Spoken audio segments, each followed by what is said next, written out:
Brahmananda is just one fragment of the Hare Krishna family that we're going to glorify today because it's his disappearance day, which was 9 years ago, 2015.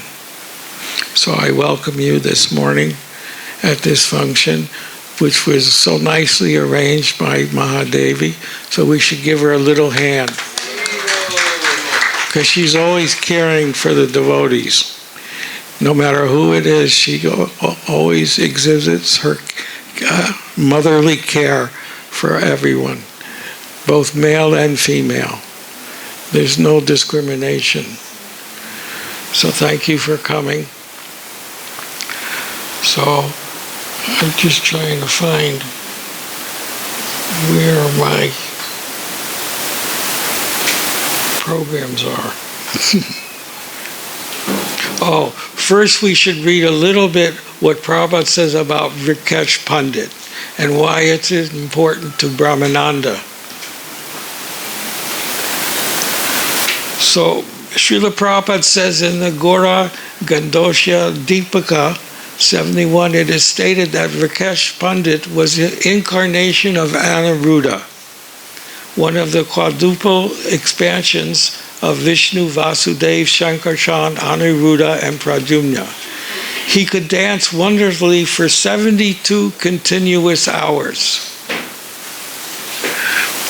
When Lord Chaitanya Mahaprabhu played in dramatic performances in the house of Srinivas Pandit, Vrikesh Pundit was one of the chief dancers, and he danced continuously for that length of time. Now, Brahmananda would also dance for the 3 hours that Prabhupada chanted at Tompkins Square Park, because he thought if Prabhupada would stop, then I'll stop dancing. But Prabhupada didn't stop, so he kept dancing for the 3 hours, just as Vrikesh Pundit danced. Sri Govindadas, an Oriya devotee of Lord Chaitanya Mahaprabhu, has described the life of Vrikesh Pundit in his book Gaura Krishnadaya. There are many disciples of Vrikesh Pundit in Orissa, and they are known as Gaudiya Vaishnavas, although they are Oriyas. And that comes from the Adi Leela. Then there's one more quote. Oh. It's missing. I guess that's all. Anyway, that's Vrikesh Pundit.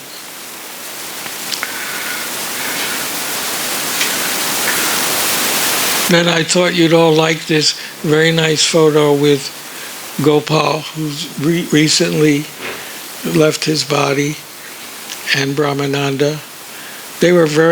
Gopal was the first Indian to join in America. And he was very dedicated to Prabhupada. Prabhupada got him married personally to a female devotee, Ekiani. She was, I think, Puerto Rican. And they had a son. I saw the baby when it was born, and it looked just like Gopal. I mean, I was shocked. There was no difference. Just like little Gopal. It was a beautiful baby. And Gopal, if you look at his letters, he was always sending some money from his paycheck every month to Srila Prabhupada. He never stopped doing that. He was always doing that. And he was a very humble, kind devotee. And he was educated. Most of the educated Indians who joined, they joined in America, not in India.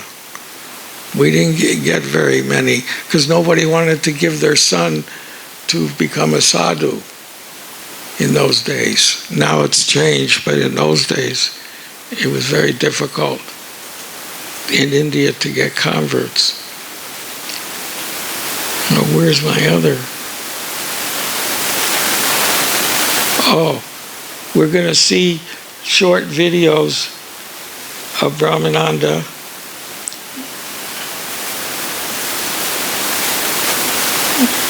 Oh, Brahmananda wrote articles for Back to Godhead. He wrote a lot of poems which had to be approved.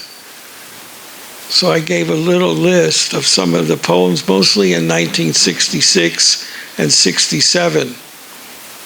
He gave for Back to Godhead, approved by Srila Prabhupada. And these are, now I'll play the part where Prabhupada mentions in a lecture about Brahmananda dancing. How do you make the sound up?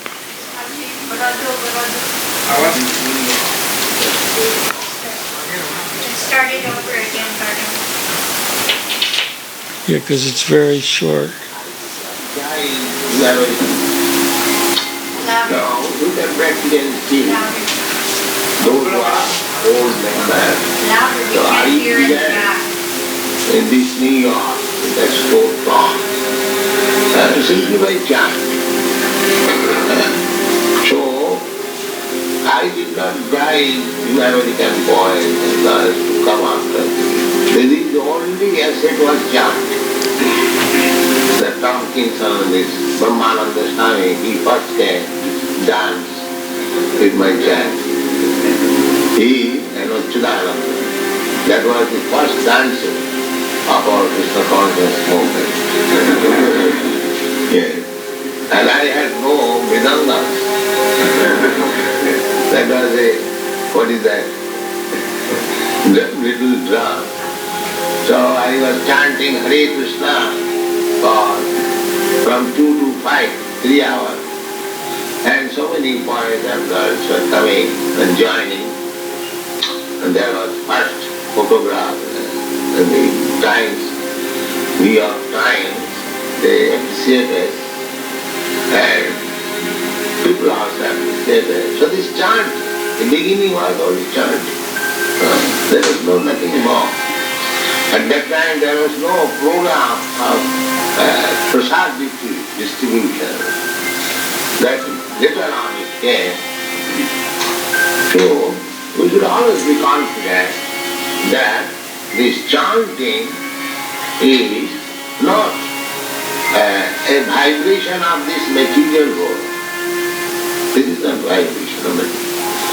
Narottam Thakur says, Golokera prema dhana hari nama sankirtan. It is Someone's begging. on the spiritual world. That's just a little excerpt to show that Brahmananda was the first dancer. And there'll be more videos. So my mother was the first mother to come and see Prabhupada. Brahmananda was initiated in 1966 on Radhastami. I had just come, that's September, end of September. I had just come 4 days before to meet Prabhupada. So I witnessed the initiation. Prabhupada did all the initiations not in the storefront but in his apartment. He would make the fire sacrifice.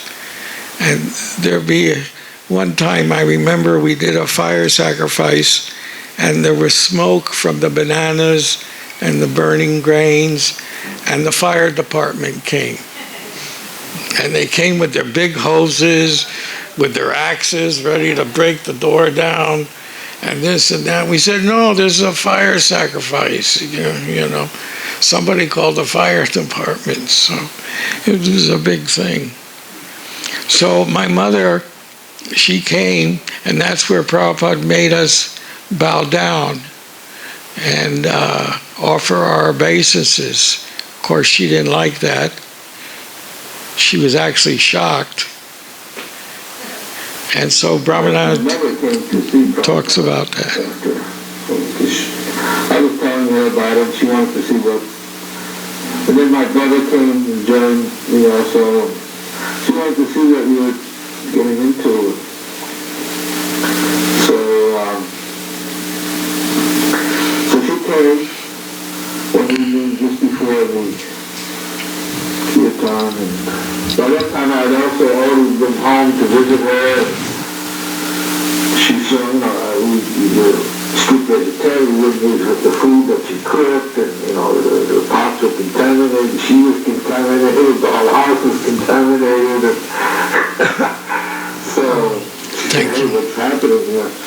Anyway, so she went to see Prabhupada, and Prabhupada in the room had one folding metal chair, which was meant for VIPs who couldn't sit on the floor. So this chair was put out for her, and she sat on this chair, and everyone else, Prabhupada and us, we sat on the floor. I can't eat sugar. Asking Prabhupada, what are you doing with my boys and this and that? Hot water. I love hot water. Prabhupada was explaining, preaching, and then at a certain point, Prabhupada asked us, I'm taking care of your sons. By that time I had left my apartment, moved into the storefront, Gargamuni also. I'm taking care of them, I'm feeding them and looking after them and providing, and actually we have no income here and so on. And maybe you would like to do some donation. And my mother looked at us and looked at Prabhupada and said, donation, I think I've already given a donation. I've donated my sons. And Prabhupada said, yes, very good. And he said, that's okay. And but by her saying that, and it was like she gave us to Prabhupada. And Prabhupada accepted the swamp. He wanted the two sons, not the money, because he knew the two sons would produce money, and we did. Now, another important lila involving Prabhupada and Brahmananda was secretary was in Mauritius, where Prabhupada had a very serious car accident. And it was a miracle that nothing happened to him. It was actually, Brahmananda expresses what happened. You'll hear it.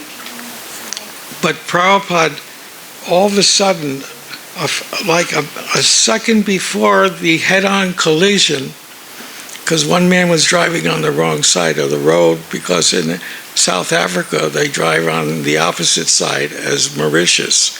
So that's how the head-on occurred.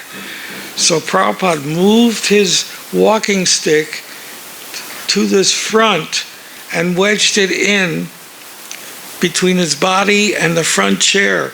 So when the impact came, he didn't go forward. He was blocked by his walking stick.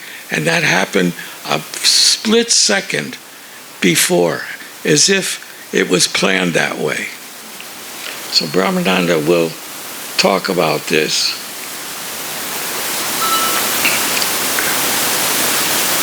Oh, I can never do this right.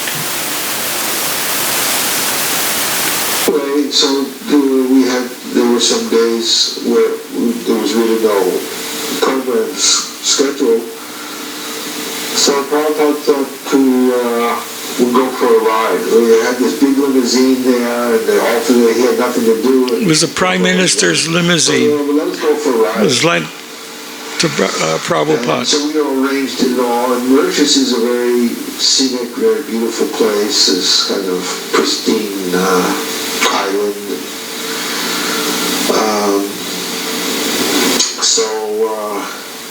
Prabhupada is riding in the back seat. I'm sitting next to him. Pushta Krishna is in the front seat.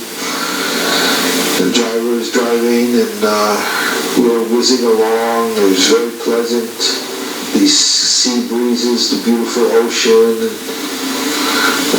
sky, and everything is very nice. These sugar canes growing were driving along the coastline, and beside him, Prabhupada had his cane. And Prabhupada was enjoying it very much. Had the window down and the fresh air. And he was sitting cross-legged on the seat, in the back seat. And so Prabhupada was enjoying, and then at a certain point, I didn't realize, I didn't notice it then, but later on, Prabhupada spoke. At a certain point, Prabhupada just took the cane and put it like on the floor, and was holding it like this with his two hands. Just after taking the cane, we just made a turn on the corner, around the bend, and immediately, there was not a second to react. It happened so fast, head-on collision.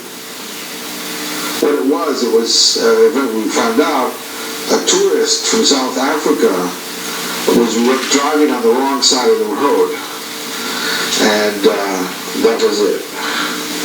So we just hit. It was head-on collision, and everyone in shock. The driver, he's full of blood. He's just. I don't know what his condition. I'm pushed to Krishna. The glass shattered. He's wounded blood. I also, my arm gashed. Gopal had blood on his dhoti, his knee, and also, my first reaction, which was a little bit maybe inappropriate, I just put my arms around Prabhupada and just held him. It was just so shocking. And Prabhupada didn't say anything. And then Krishna was out of it. I was the only one who could function. Somehow I just got out of that car. The other car was a Volkswagen. It was a man and a woman, and the woman, she was like unconscious, and the man, he was getting out of his car.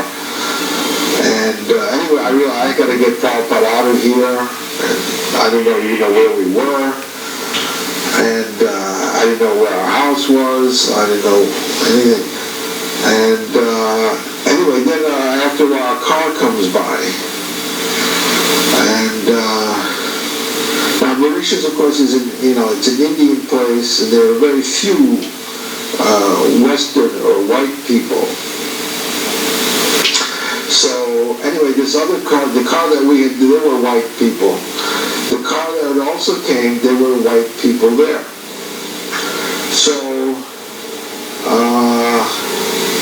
anyway, I tried to stop the car. The car just went right by. They didn't want it. They saw this accident. Didn't want it.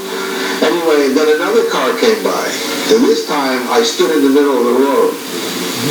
The car stopped. So the car stopped, and I went up to the people in the car, and I said, please, we need help.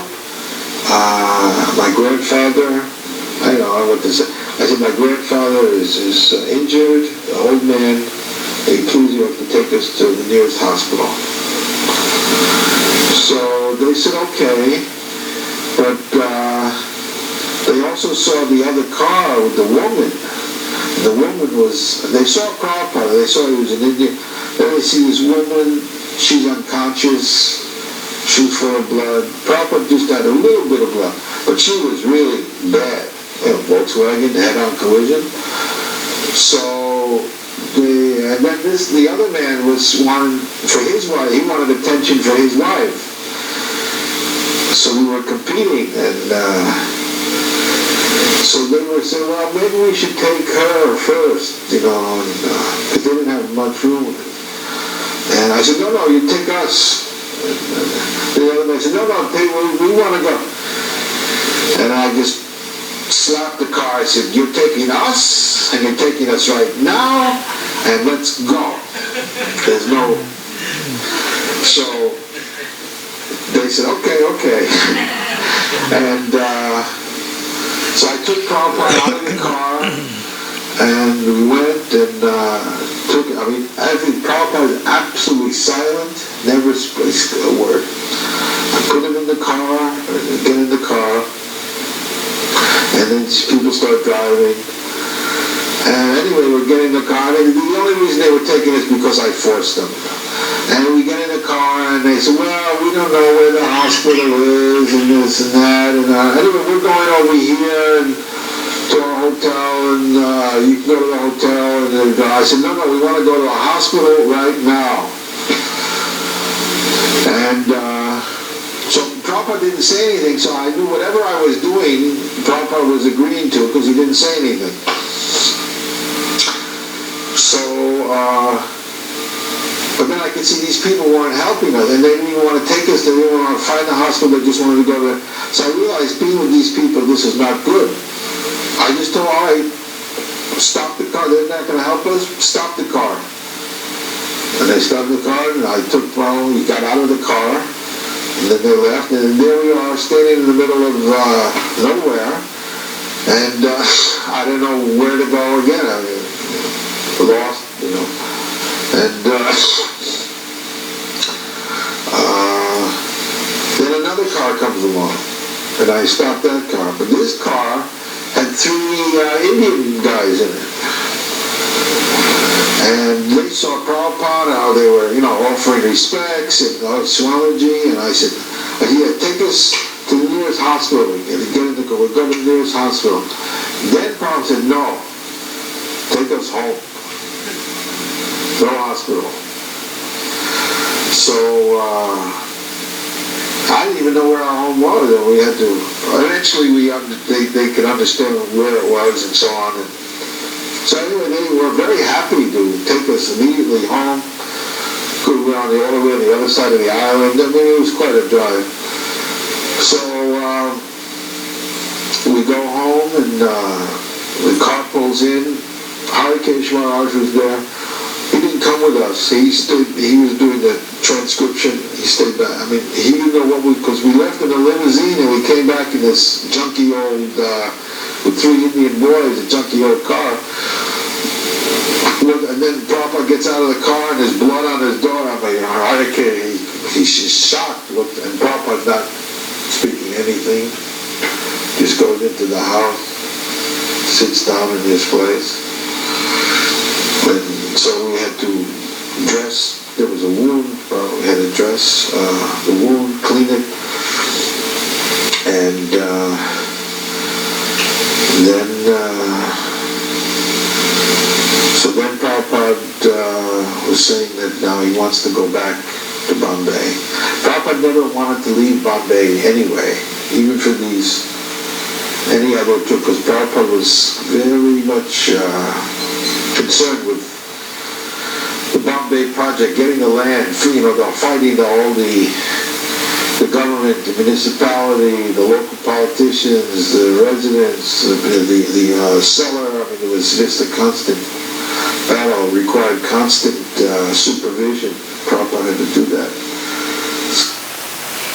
What Prabhupada made was an ointment made from neem, and it was applied on his wound, and within 2-3 days it totally healed from making that ointment. He told Harikesh to get neem leaf and something else to mix it with it. They had to cook it down or something, and Prabhupada made this ointment, and it completely cured his wound that he had on his leg from the accident. But Brahmananda also said that Prabhupada never spoke about the accident again.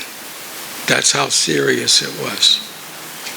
When Prabhupada came back to Bombay, I was there, and we all went to his room, and he picked up his dhoti and showed us his wound. But he never liked to talk about it. That's all he said.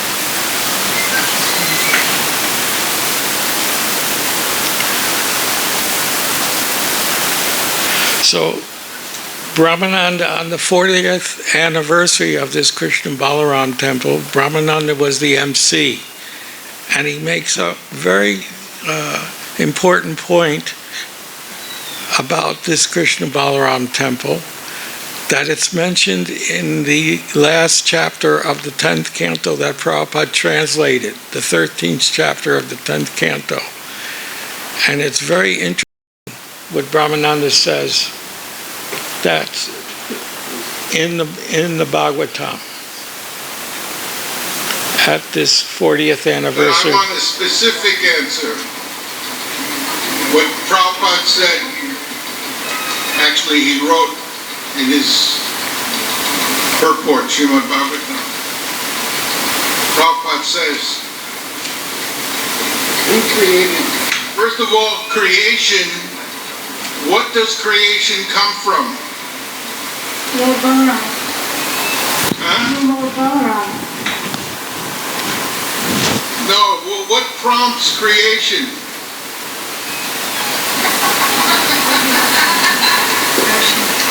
All right, I'll tell you the answer.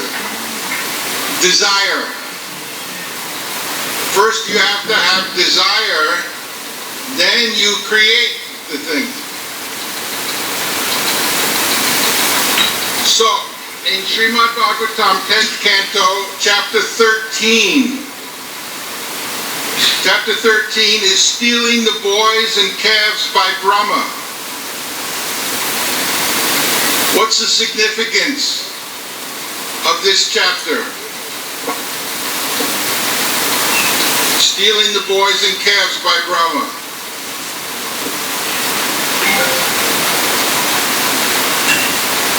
What's the importance? This was the last chapter that Prabhupada translated of Srimad Bhagavatam. Right here in Vrindavan, in his house, on his bed. You've all seen the photos. Pradumya holding the dictaphone. So, this is the final chapter, and this verse, this purport, is one of the final verses that Prabhupada composed.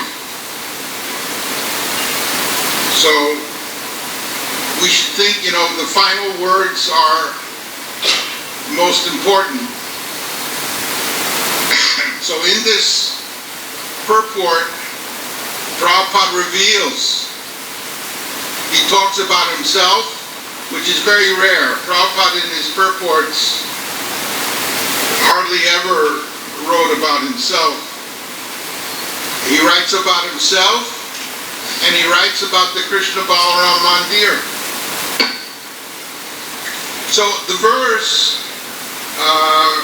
number 50, is about the desire of the pure devotees. Do pure devotees have desires? And if they do, what are those desires? And where do those desires come from? Well, the verse explains that desire in the pure devotee is created by the sidelong glances of Vishnu or Krishna. So Prabhupada is writing about the word Svarkarthanam refers to great desires.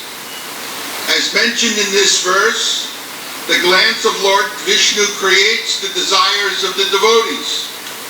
A pure devotee, however, has no desires.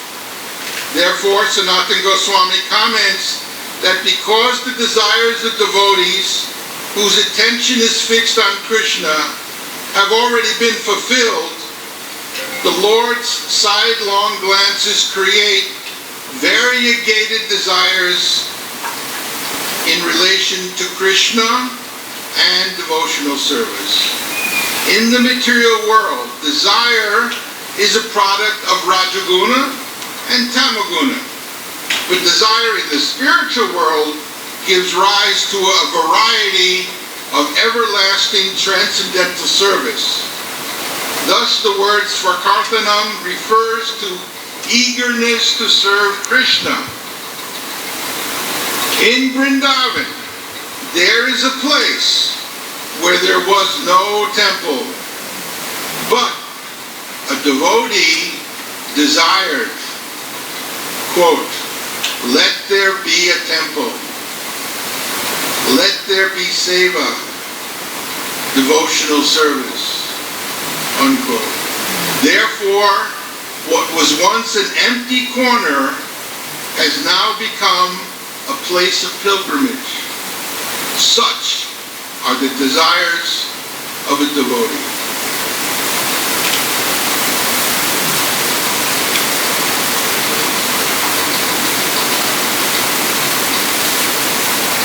So,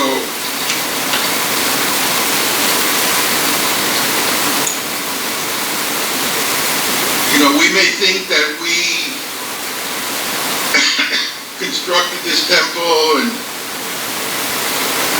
the deities and everything, but actually it was simply due to Prabhupada's desire.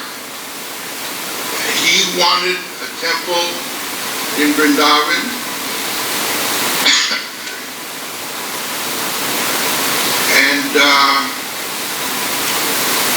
and it was created. Simply even this phrase, "Let there be a temple." You know where that comes from? It's a biblical phrase in Genesis. Because Prabhupada, he read the Bible at Scottish churches.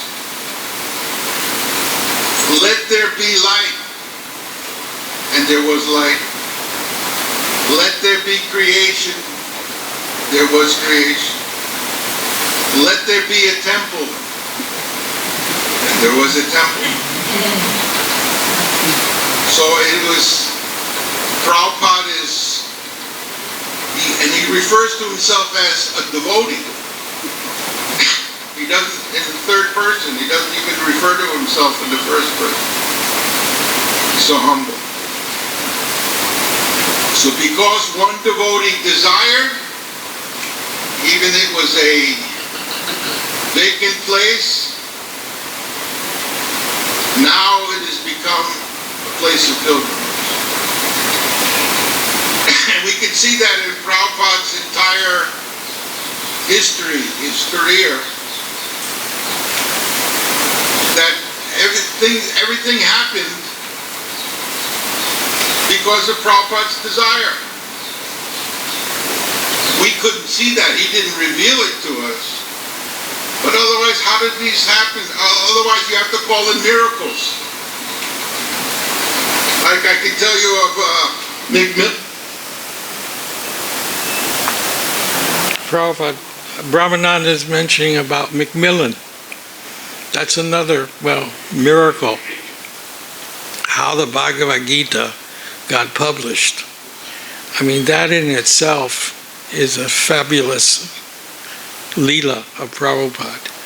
Because Brahmananda was put in charge of publishing all the books at that time, 1966, 67. And he had sent samples of the manuscript to every single publisher in America. And we got not one response. There was no response. Meanwhile, at the same time, in December 66, one gentleman came, Mr. Coleman, and wanted to record Prabhupada chanting. Because he went to the park, Tompkins Square Park, and saw the Swami chanting. He said, "I want to make a record."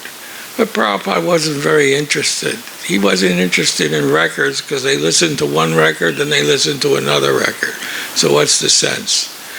But the man said, "No, but you can speak." "Oh? You can speak?"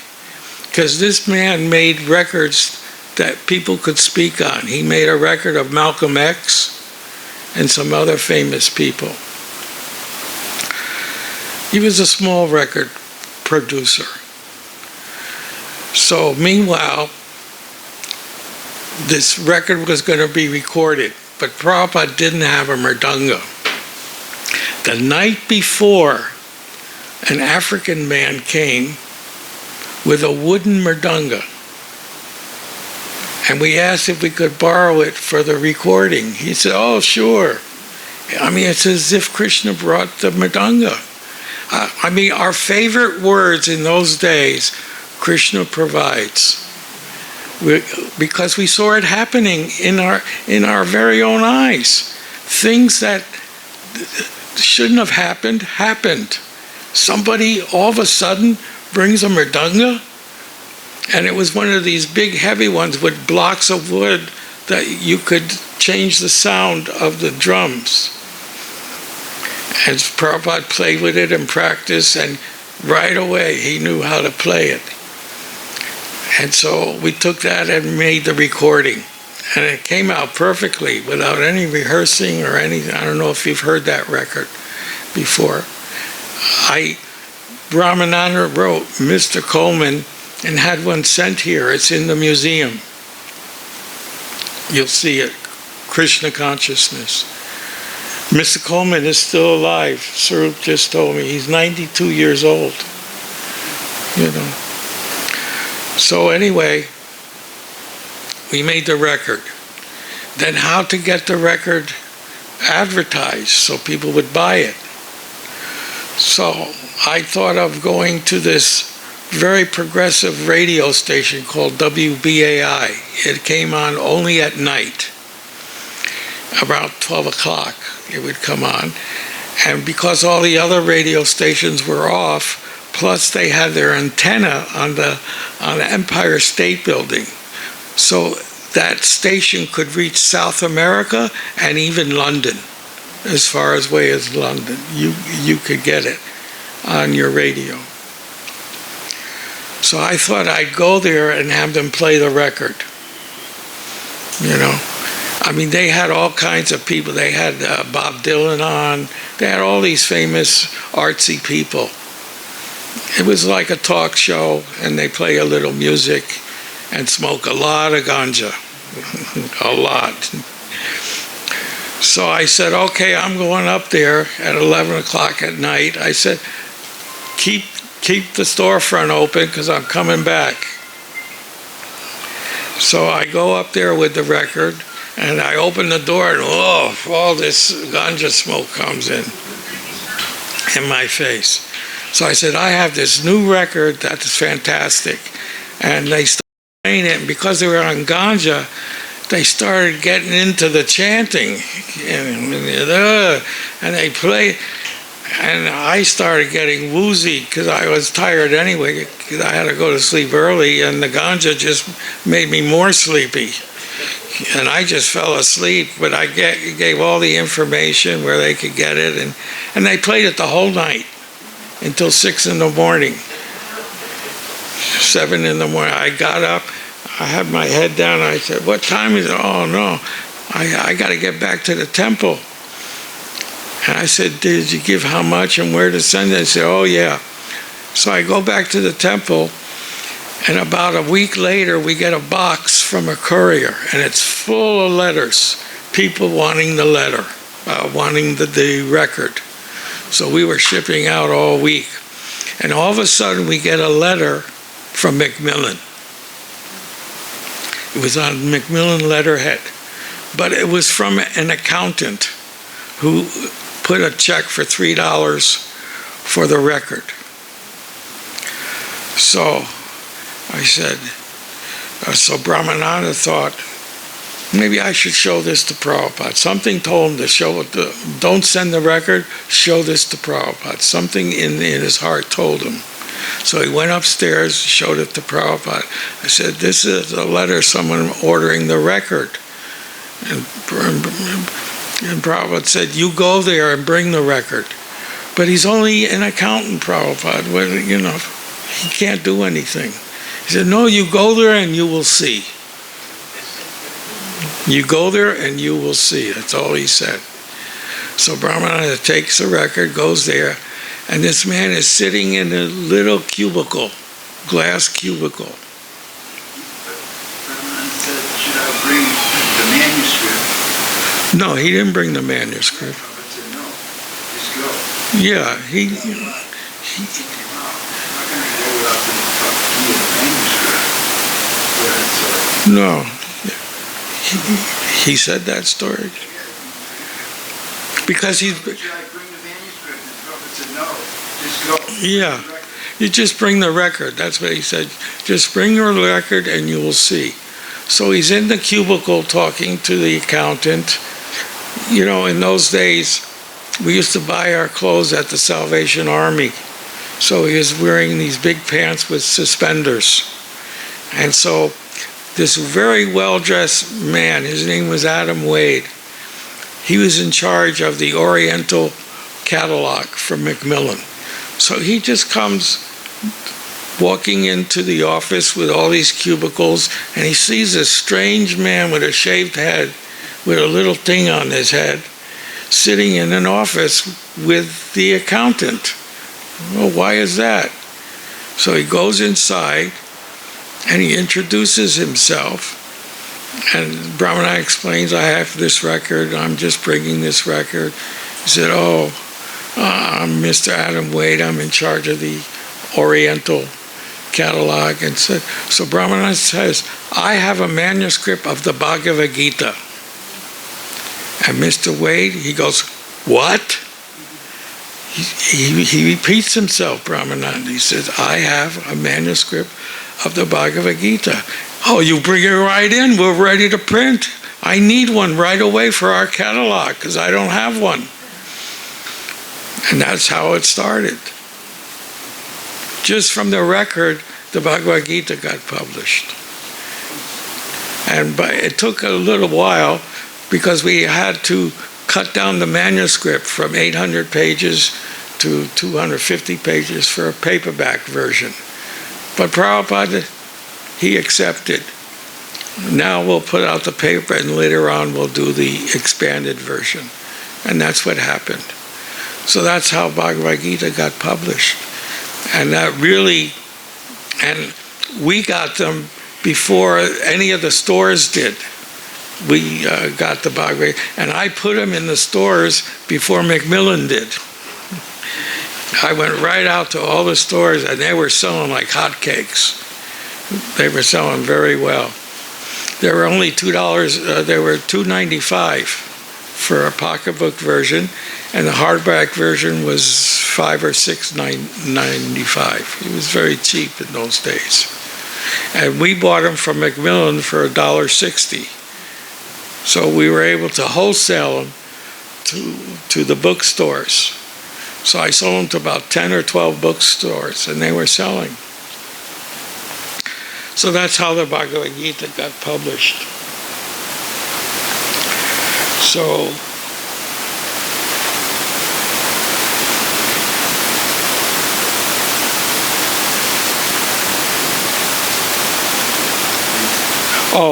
this is the 100th anniversary of Srila Prabhupada, 1996 at 26 2nd Avenue. So Brahmananda speaks short.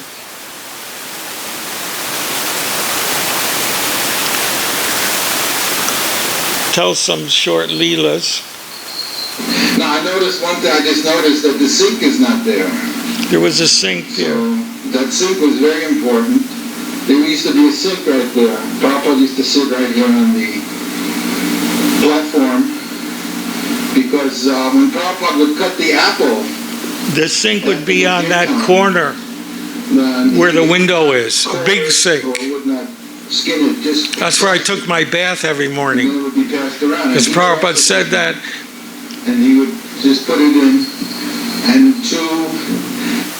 because Prabhupada, we didn't want to use Prabhupada's bathroom to take bath. So Prabhupada told us if you clean the 9 holes of the body, it's as good as taking bath.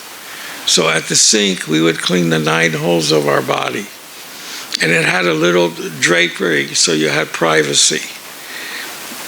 and right alongside of it was Prabhupada's Vyasasana.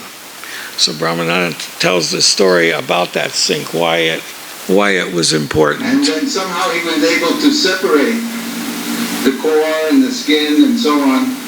And then he would lean back and just spit the whole thing right into the sink. And everyone said, wow. No one did that. See, Prabhupada, when he would cut the apple prasadam in a little basket in the front there. And then when he would eat his, he wouldn't eat the skin. He would only eat the inside of the apple. And he was able to spit right into the sink. And people saw that and said, wow. I mean, right in public, there were 20 people in there listening to the lecture, and they never saw anything like that before. We never saw anything like that. But Prabhupada was expert. Just like when he took prasadam, he never touched his fingers to his mouth, to his lips. He would take it, make like a ball or something with the dal and the rice and the sabji, and throw it into his mouth. He would never go like this, never. And so he did things like that we couldn't do. I tried to throw it and I hit the back of the wall. I couldn't do it at all. Nobody could do it. So Brahmananda is explaining that. So that sink is not there. They should put a sign. This is the sink, which Prabhupada used, as like a spittoon. When I was going to work, I would go every day to work to New York City, a Board of Education. In a conversation, Prabhupada mentions when he took over the apartment and the storefront, it was $200 a month rent. But he said nobody took responsibility. It was Prabhupada's responsibility. And the only income he was getting from selling his Bhagavatams, which were only $5 per book in those days. And there weren't very many of them.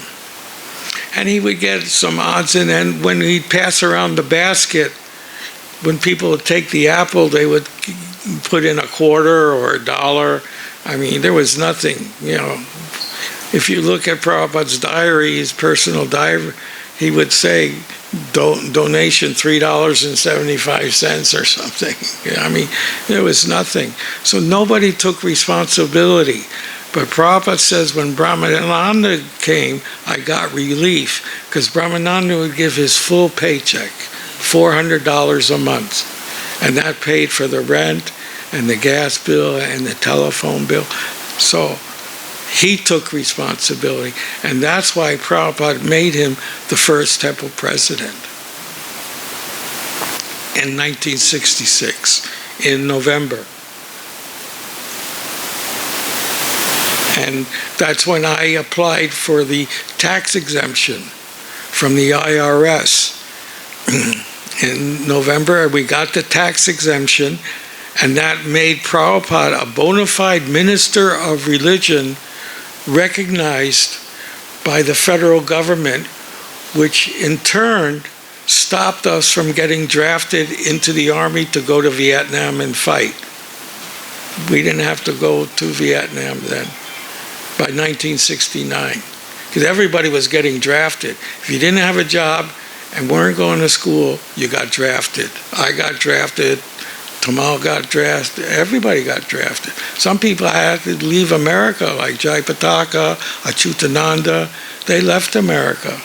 I mean, it was Achyutananda who went to India to get away from the draft in '67. How did you get over the draft? Well, I got out because of Prabhupada. No, actually, it was in my medical record. When I went, I was standing in line to be checked, and I heard my name over the loudspeaker, come to an office. I go, oh no, maybe I'll be an officer or something. No, actually, I was scared. Why are they calling me? So I went in the office, and he was looking at my folder, And he said, I'm very sorry, Mr. Sharf, the Army can't use you. Because I had a knee injury when I was climbing a tree and I broke a cartilage when I was 10 years old. So when you break a cartilage, they can't use you in the Army. You can't do the physical, type of exercises. So that saved me. But Prabhupada told me before, don't worry, they won't take you. But I didn't tell him about my medical record, and I didn't even know about that. So it was arranged. How old were you then? 18. I was 18 then. And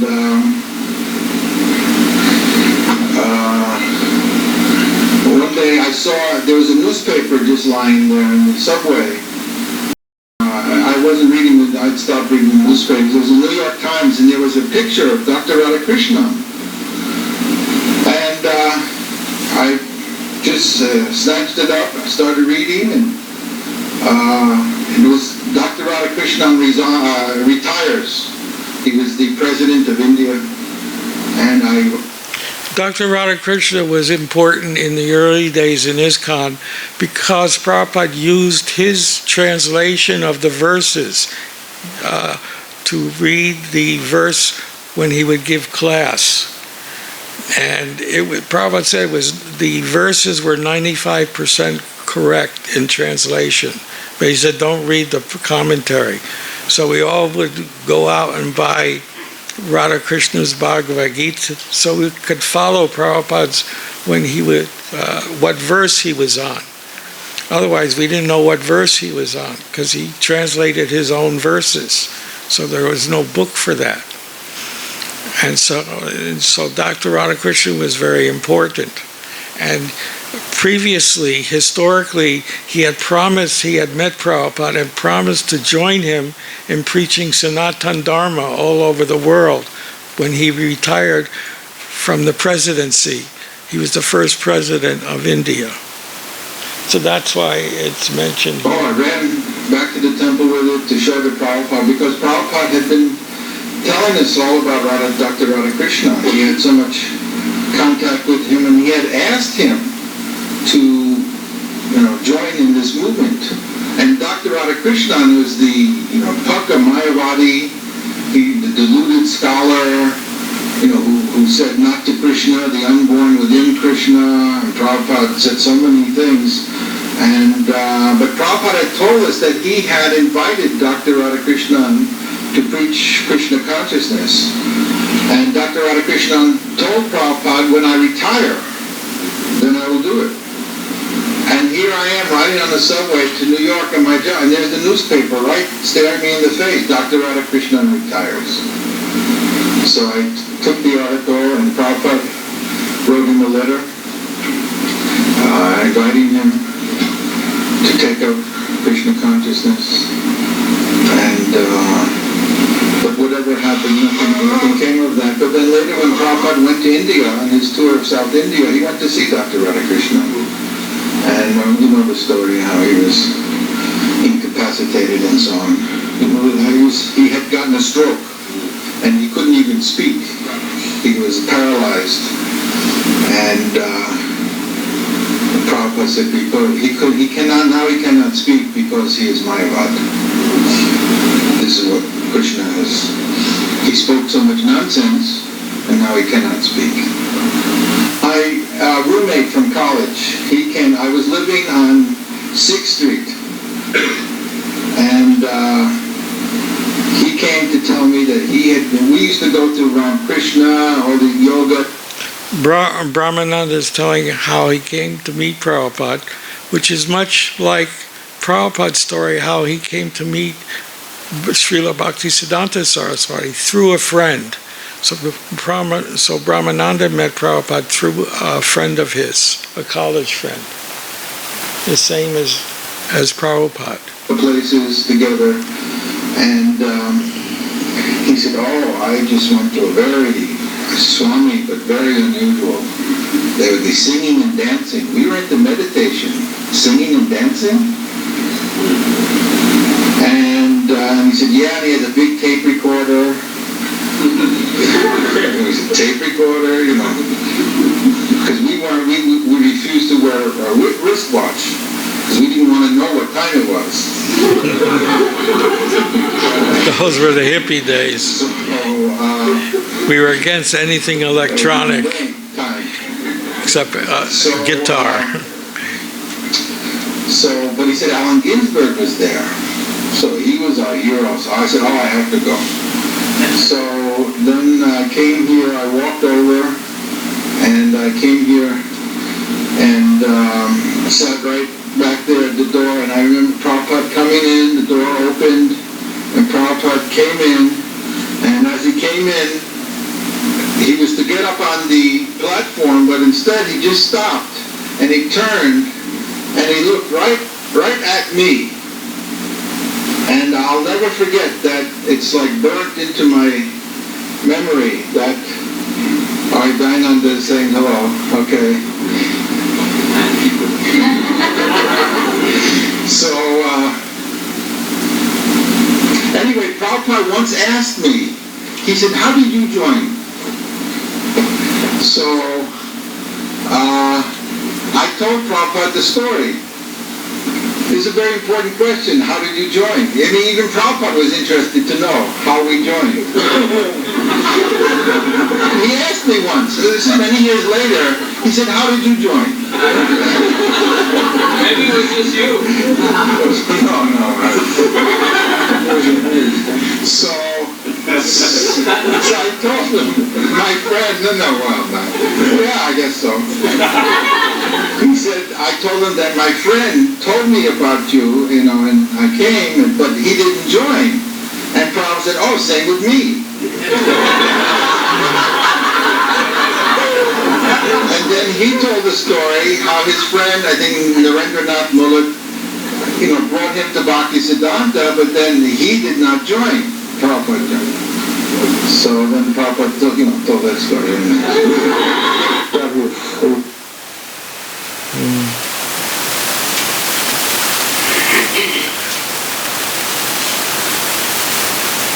Oh, this is nice. Brahmananda was the first temple president of Juhu. And his first job was to make a pando where we installed the deity on that little platform with a little roof. Prabhupada wanted the deity immediately there, even before construction. Because once the deity is there, you can't move it. That's the law in India. And although they were trying to get us off the land, Prabhupada knew if I put the deity there, they can't get us off the land legally. Because Prabhupada knew the man was cheating us. He was selling a huge plot of land for only 14 lakhs of rupees when it was worth 80 lakhs of rupees. Now it's worth in the crores. But at that time it was only 14 lakhs. And Prabhupada knew the man had sold it to other people. But Prabhupada wanted to tangle with him because back in the days when he was visiting Srimati Maraji, he would stay at her guest house, which is also located near that property. And Prabhupada would walk by that property and he would think, oh, that property would make a nice temple. And this is way back in the 50s when he was thinking that. And here it's 20 years later and he's getting the property. I mean, these are all miracles. I mean, or more than that. So anyway, so Brahmananda was the first president and his job was to make this pando. So he had to deal with these pandawalas, and they're kind of sticky to deal with, because they overcharge. So, of course, Prabhupada was going to pay because we didn't have any money. And there was no income in India at that time except from the foreigners. So after the pando was over, it was time to pay the pandawalas. So they wanted 50,000 rupees. And Prabhupada said, I'm not going to pay. and they were haggling around. Prabhupada ended up paying only 10,000 rupees. But this was an indication that Brahmananda wasn't able to deal with contractors. And if you're not able to deal with contractors in India, you can't be the president. So that paved the way for Brahmananda to go to another place. And where is he going to go? Well, that's another short story. Oh.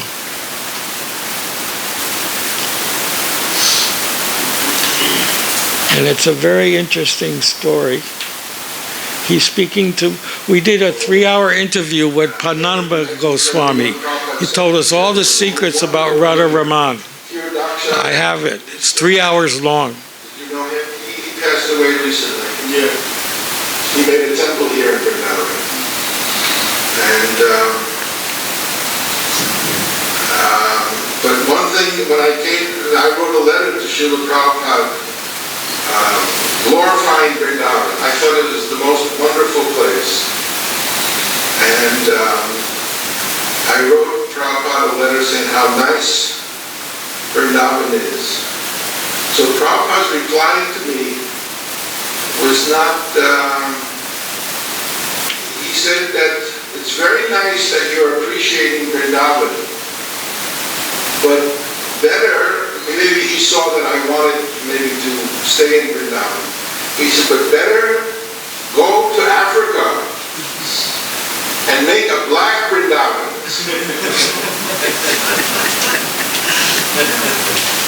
So that's how Brahmananda from Juhu got sent to Africa, to Nairobi, where he started the first preaching safari. And he was very successful amongst the Gujarati and Indian communities, but totally unsuccessful with the black Africans. In those days, they weren't so educated as they are now, so it was difficult to preach to them. And they were influenced by Christianity and other philosophies. So it was very hard for Brahmananda to preach in Africa. So it was actually Prabhupada who started the African preaching in 1971. Because Prabhupada told the Indian community, you have no future in Africa unless you make the Africans Krishna conscious. And that happened in Tanzania when that crazy Amin, that dictator, he kicked out 60,000 Gujaratis out of his country in Uganda, not Tanzania. Tanzania was the Chinese were there. They were mixing, getting married Chinese with Africans and making a whole new race there. Brahmananda said a new kind of race was formed there. So anyway, it was in Uganda, he kicked out all these. So that was proof that the Indians had no future. They were the economic backbone of most of the African countries in those days. Now it may be a little changed. So you have to make the Africans, but Brahmananda didn't know how to do it. So Prabhupada called the Indian leaders and said, you rent a hall at the university and you advertise it all over the city. Krishna conscious. And Prabhupada drew the poster, how it should look. I have the copy. You know what Prabhupada used? Which I saw in 1966. When he would get letters, he wouldn't throw away the envelopes. He would cut the envelopes and make paper out of it and use it for writing. And he made the poster what it should say and what it should look like for the Nairobi program. And this was used, and it was a tremendous success, and that started the African preaching, was Prabhupada. He started the African preaching. And then they had people joining, and very soon they had their own Sankirtan party going out on the streets of Nairobi. So that's how Africa started, and Brahmananda started that. So then Brahmananda tells a story about Prabhupada's stroke. This is a very nice story. I mean, it may not be nice, but it's nice the way the outcome came and how Prabhupada started his daily morning walks. It was due to this crazy doctor who said, the old man sits too much. He should get out and walk. Do something. He prays too much, he said. So Brahmananda tells the story. It's a nice story.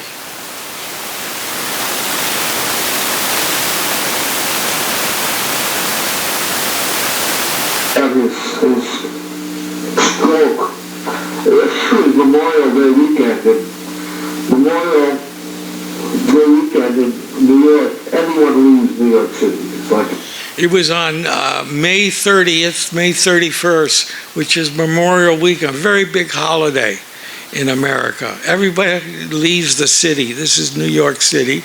This is 1967. We were all sitting down in the storefront waiting for Prabhupada to lecture on the Chaitanya Chaitamrita, and he never came downstairs. So we went upstairs, and there he was lying down, paralyzed. He was paralyzed in his left side, and he said he couldn't see in his left eye. He had paralysis. That's a stroke. That's not a heart attack. That's worse than a heart attack. And we didn't know what to do. Everybody was like shocked, and we were frozen in time. We didn't know what to do. But Brahmananda took charge right away and knew exactly what to do. That's why Prabhupada made him president. This huge exodus. And I could see Prabhupada couldn't function, it was serious. So I called my family doctor, but he was out of town. And, you just got the answering service. And I asked anyone know any doctor? Nobody knew. And I was calling. I just took the phone book. I started making random calls. Whomever I called, everyone was out of town for the weekend. Everybody goes. At least the those days, I don't know. And I'm just calling, and it's hard enough to get anyone to come to a residence anyway. And I actually could not get any doctor. And, it was either bringing Prabhupada to a hospital, I didn't want to do that, and ultimately I just got some kind of doctor referral service, municipal thing. And eventually I was able to get through them some doctor. And finally a doctor came. And he was this little old, I guess maybe Jewish guy. And he comes in. Of course we didn't ask him to take his shoes off, but there we're all standing in our we used to wear these jeans and t-shirts and barefoot. And, he walks in, there's no furniture, just a carpet, and there's this old Indian man. He couldn't figure what's going on here. And there was Prabhupada sick, and everyone was like, this night, he just couldn't understand. So it took him a time just to understand what's going on here, then what to speak of examining Prabhupada. And he was a very kind of boisterous type of person, and he examines Prabhupada, and then, with the stethoscope, this, that. And then afterwards he goes outside, and so he asked him, so what's wrong? He said, well, I think the old man, he prays too much.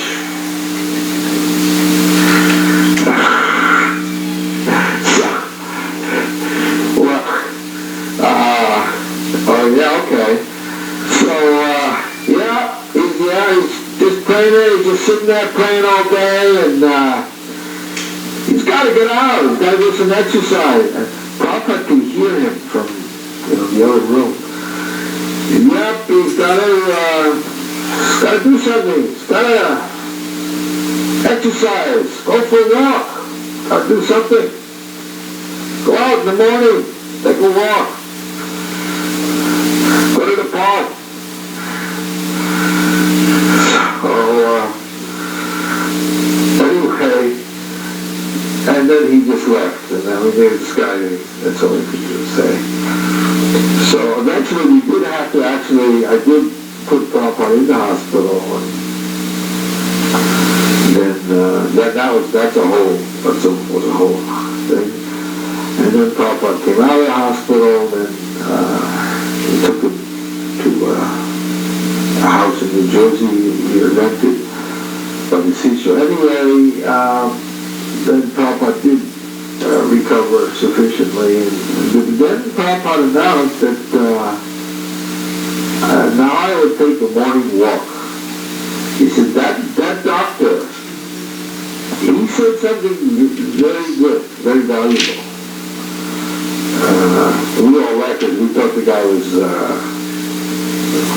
nuts. And he said, Prabhupada, no, he was given very good instruction. I will take that up. And Prabhupada then proceeded to take a morning walk. And Prabhupada always took that morning walk. I mean, no matter what his condition, what his health was, or whatever. I mean, I know stories of Prabhupada when Prabhupada was in Switzerland and it was snowing out. He was in a hotel, Shamsun took him to St. Moritz, that's the whole story. But Prabhupada couldn't go outside for his morning walk, so he took his morning walk in the corridors of the hotel. Walking, just as if he was outside. He was just walking and walking. I mean, I know when there was an automobile accident we had in Mauritius, and we all had been injured, even Prabhupada. The next morning, Prabhupada rang his bell. We were all aching and paining, and Prabhupada, he was injured even more. And on his leg and so on, he rang his bell. Where are you going? Morning walk. And we were like hobbling, and but Prabhupada went on his morning walk. And Prabhupada was also feeling, he was much older than we were. Because you feel when there's a big tension like that, you feel the next day all that adrenaline, it gives you a lot of pain. So when Prabhupada went on his morning walk, so Prabhupada followed that instruction. Even Shamsunda told me the story. He was with Prabhupada, and one time he was so exhausted from, Prabhupada traveling and jet lag and this and that, and he just collapsed practically in Shamsunda's arms. And Shamsunda had to lay him in the bed and watch him through the whole night. He was so weak. And he fell asleep near the bed. And in the morning, he felt someone hitting him with a stick. And it was Prabhupada with his coat on. He said, "It's morning walk. It's 6 o'clock. Get up." As if nothing happened. So Prabhupada always took his morning walk, despite all health risks.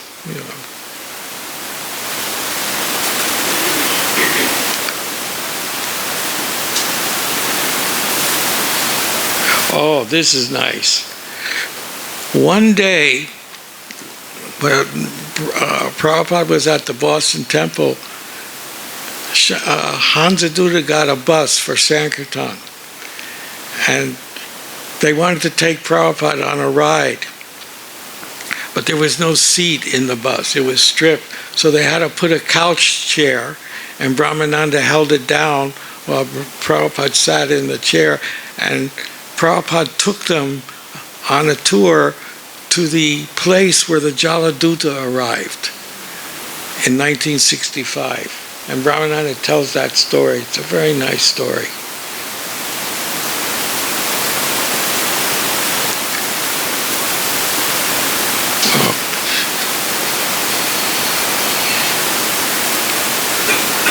Hans Duda had just gotten a bus, kind of an old school bus.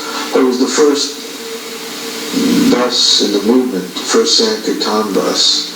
And he was talking about having this world Sankirtan party and travel all over. Everyone was excited about that. And he was telling Prabhupada about it. So Prabhupada said, when Prabhupada would go on the morning walk, Prabhupada said, one morning he called Hansa Duda and said, let us go for a ride in your bus. And Hansa Duda was, oh yes, so he was all excited. And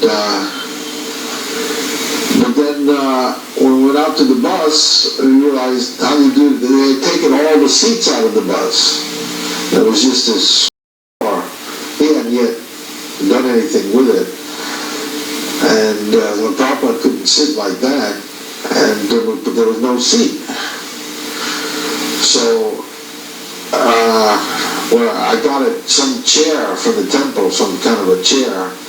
So what I did is I had to hold this chair down on there was no way of attaching it to the floor. I had to hold it on the floor, and Prabhupada sat in the chair. And all the devotees piled into the bus. Everyone was very excited. And we were going to go, a ride with Prabhupada. So,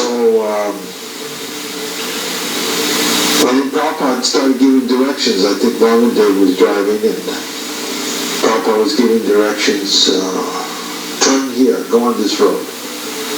And he was driving, and Prabhupada said, all right, now turn here.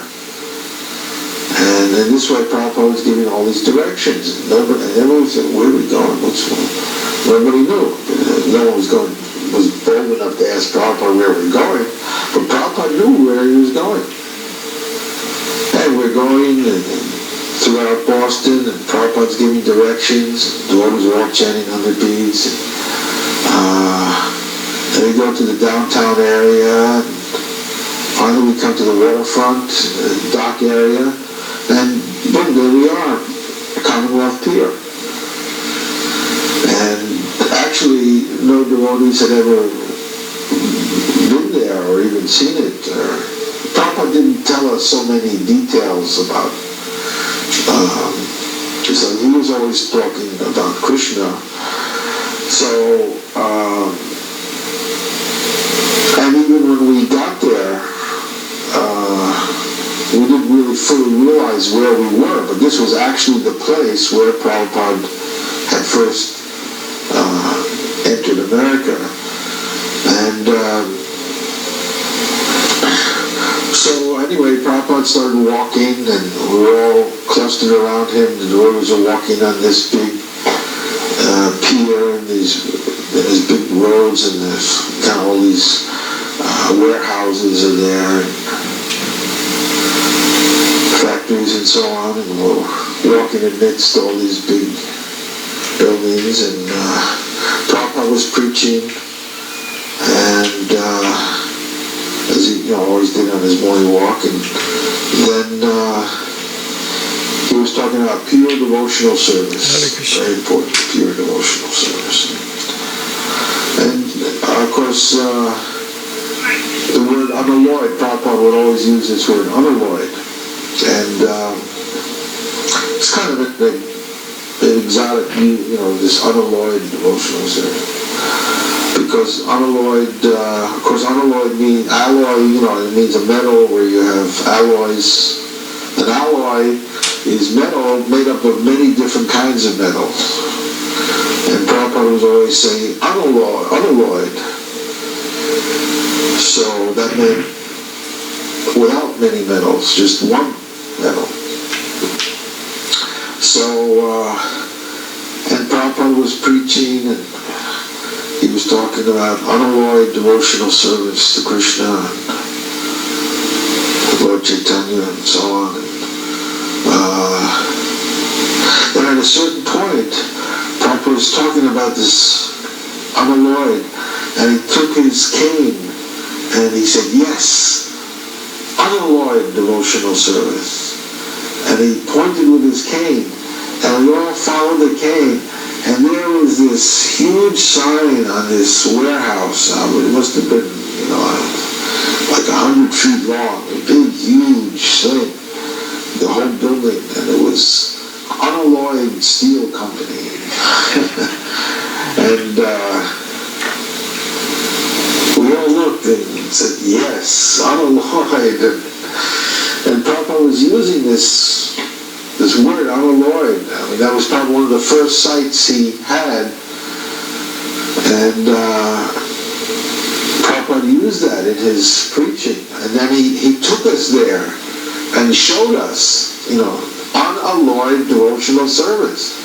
Very simple instruction, but he used it, he made it so graphic. Just like a teacher would use on a blackboard and write the word, and take the pointer and show. But we were like that. Prabhupada used to call us his students. We were like these young students, and Prabhupada was showing us. I went to Mauritius.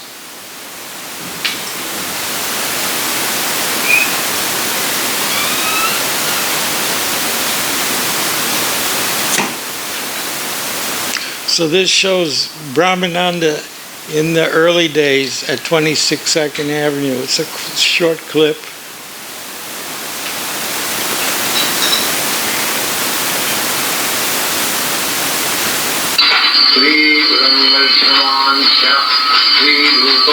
This is Prabhupada offering the foodstuffs in his apartment in the area where we would take prasadam with him every afternoon. Only a group of us, 5 or 6 of us, would take prasadam with Prabhupada.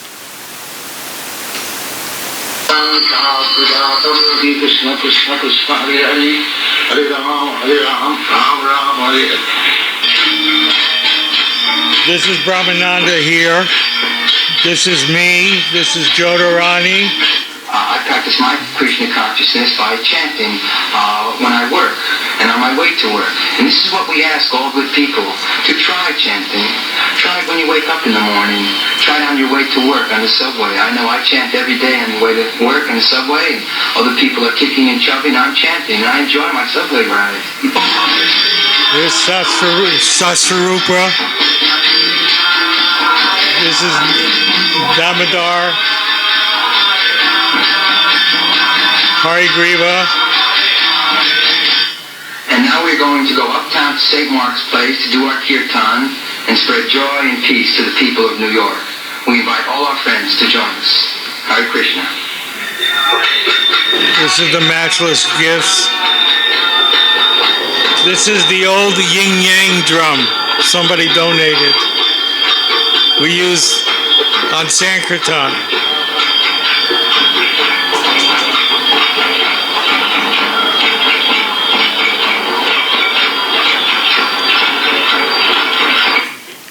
It was dangerous in those days to go out at night because people would drop plants on our heads, would try to drop them on our heads because they didn't like the noise if we woke them up. And in the temple storefront above us, of course, were the apartments. And so if we were chanting too loudly, then somebody above us would turn on the bathroom water in the tub and overflow the tub, and the water would start dripping from the ceiling. And we had to hurry and bring 5 or 6 pots and catch the water, or Kirtananda's rug that he brought from India would get damaged from water. So Prabhupada always had to say slowly. It means quiet. The guy who did that, he became a Oh, he did? He came to court, and he told us he was the one who poured the... Oh. He always used, he did it mainly on weekends because he wanted to sleep late. Because Prabhupada would start his program at 7 o'clock in the morning, which, I guess was early for him. So he would always do that to us. So we had and then people who were high, a lot of the people who came were high on LSD or marijuana, and they would make the kirtan race with their bells or something. And Prabhupada always had to slow down the kirtan and start all over again. 1, 2, 3. Nobody could get the 1, 2, 3 right. They start going like this, or something. So Prabhupada had to tolerate a lot of things from us, in those days, and be humble as a Vaishnava. And it was very difficult in those days.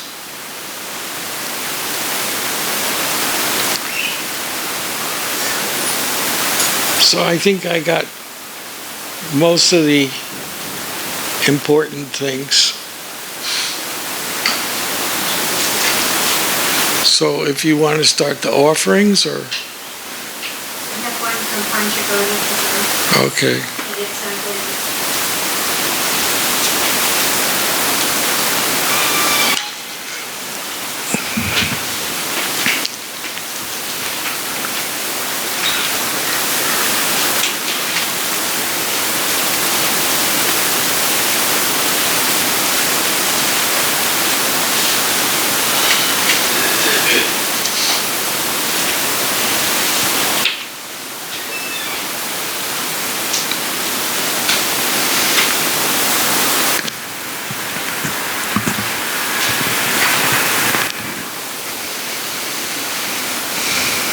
While we're waiting, if anyone has any questions about Brahmananda or the early days,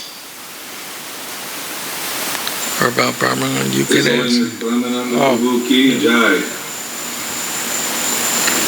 I have fond memories of Brahmananda Prabhu. He did wonderful service for Srila Prabhupada, was the first to dance in Tompkins Square Park. Whenever he was with Prabhupada, he'd be smiling and so happy. So many letters of appreciation and service together, traveling all over the world, spread Chaitanya Mahaprabhu's mission. And that many times Ramananda in Florida, we lived together in Sri Vrindavan Dham.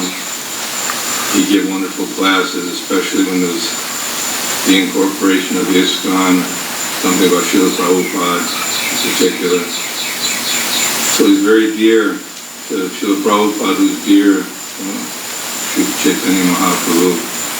We're all very fortunate to have had such wonderful association. As we remember his dedication and love for Srila Prabhupada, all of us will better our hearts.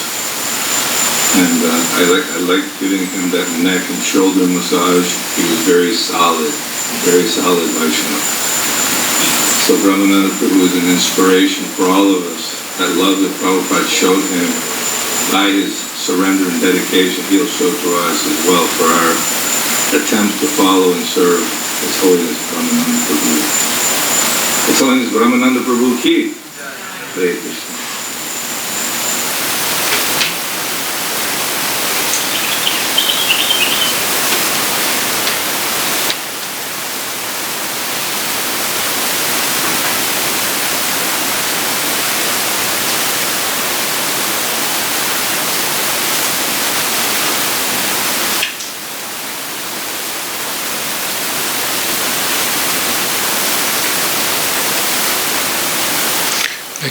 All my programs are all mixed up.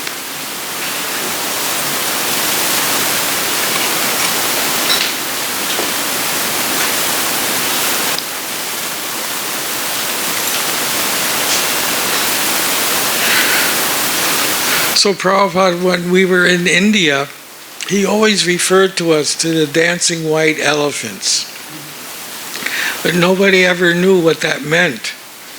So Brahmananda, he did some research and he found out exactly what that means. So Brahmananda says, so Srila Prabhupada, when he brought us here to India, I'm looking out today, I'm seeing all these very happy, bright, and brown faces, and I'm thinking what Prabhupada, when we came here, what he called us. You may know. What did Prabhupada call us? Dancing white elephants. Now, I did some research about white elephants and what that means, and I found out that the term actually comes from Thailand, where they have many elephants there, and every once in a while there is an albino born. That's a white elephant. So when a white elephant is born, it is considered very special, and the white elephant is treated very special, not like the other elephants. He's pampered. He's kept very nicely. And we were like that in India. We always stayed at the nicest life members' houses, served luxurious foods, lots of cashews and dried fruits. And we were pampered. Prabhupada was taking care of us because he knew we came from a different culture and we weren't used to the Indian way of culture. So the thing is, of course, elephants are used to work. In the logging industry, the elephants pull the logs and push them, and they work very hard. But the white elephant, they don't work. They don't put him to work. They just keep him. So the thing is that it's very expensive to maintain the white elephant. He has to be given special treatment and all kinds of facilities and so on. Whereas the yellow elephants don't have this. The yellow elephants, all they do is work. But the thing is, the white elephant doesn't produce anything. We didn't produce, we just danced and ate. That's all we did, was dancing and eating at life members. In fact, Prabhupada made a joke one time in Calcutta, and he laughed so hard. I never saw him laugh and cry at the same time. He said, we are now International Eaters Association.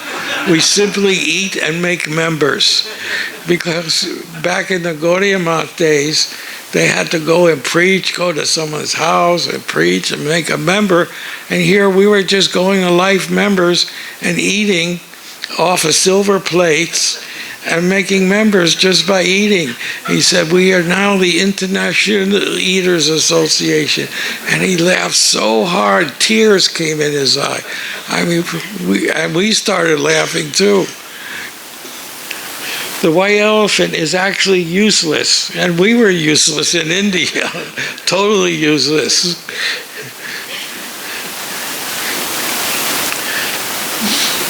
He cannot work, he just maintains. So what they do with the white elephant, they teach him some tricks to perform something. They make some show and they're entertained, just like we were.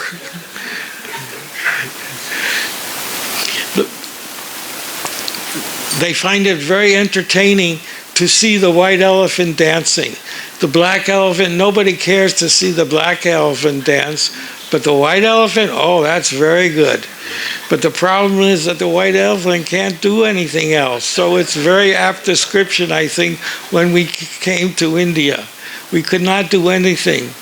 Sometimes we thought we were maybe doing something. Then Prabhupada had to remind us, actually, he was doing everything. And that's a fact. We were mismanaging everything. We couldn't deal with contractors. We couldn't do this. We couldn't do that. All we were expert in is wasting money. The Prabhupada said that's all we were good for, is wasting American money. Oh, now how do I get rid of that? Oh.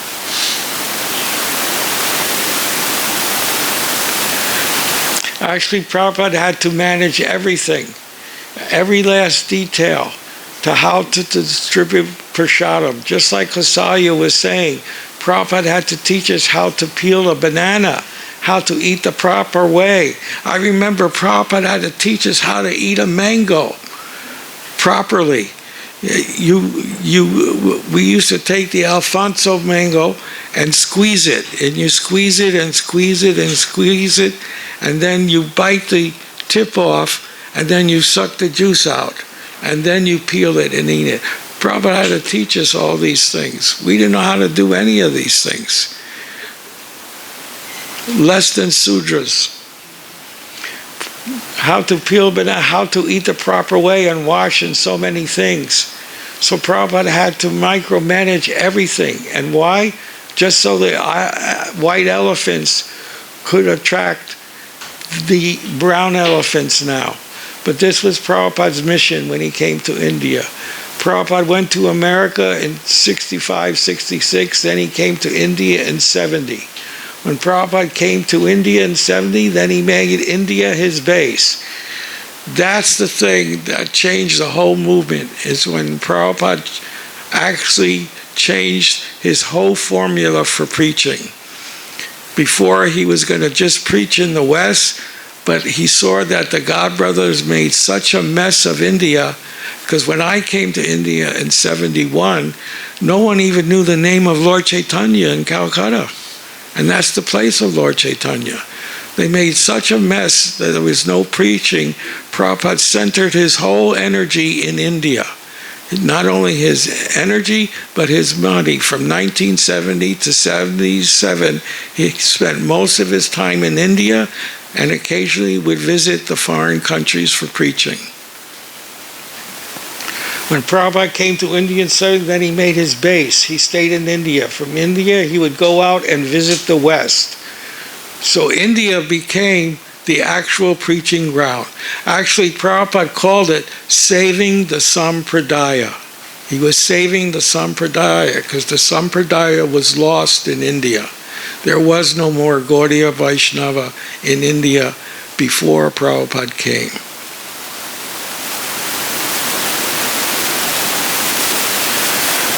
But he stayed from 71 all the way through in India was his base. So the mission was to have the Indian people become devotees. When Prabhupada was here, he used to tell everyone, I am the only Indian who is practicing Krishna conscious.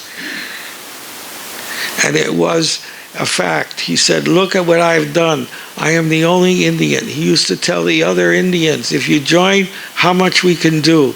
So I'm very happy to see so many happy, bright, enthusiastic faces here fulfilling Prabhupada's desire. Thank you very much. Brahmananda spoke this, I think, at the 2002 Juhu reunion.